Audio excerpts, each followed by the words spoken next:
Pour le dermatologue Dr Ibrahima Traoré, être albinos ne relève pas d'une fatalité. Le plus important, c'est de prendre toutes les précautions nécessaires pour pouvoir bien gérer cette peau jugée fragile. L'albinos est aussi intelligent qu'un homme normal. Il n'y a aucun problème.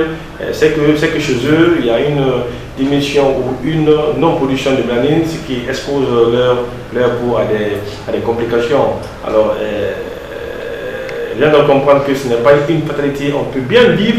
Toutes les mesures citées avant, appliquées, permettront aux albinos de bien vivre et aussi aux personnes qui pratiquent la discrimination d'éviter, parce qu'ils doivent comprendre que déjà que ces albinos-là ne viennent pas du ciel, ils viennent des parents et ils ont eu cette maladie-là des parents. Donc c'est une maladie comme toute maladie qui peut se gérer.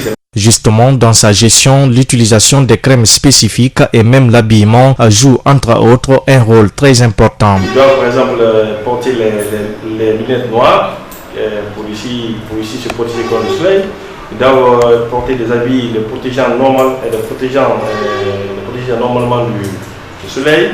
Ils doivent utiliser des crèmes anti-actiniques durant toute leur vie. Dans la fabrication des substances censées protéger la peau, la mélanine occupe une place centrale. La mélanine se trouve dans les mélanosomes. Surtout les mélanosomes sous forme de paquets. Les mélanosomes sont aussi dans les mélanocytes. Alors c'est les mélanocytes d'abord qui donnent les mélanosomes et qui vont aller se mettre au-dessus des noyaux, du noyau de la kératinocyte, pour protéger ce noyau-là des rayonnements UV. Donc lorsque les rayonnements UV vont arriver, ils sont absorbés par la mélanine qui est placée là et ça va empêcher aux rayons UV de toucher le noyau.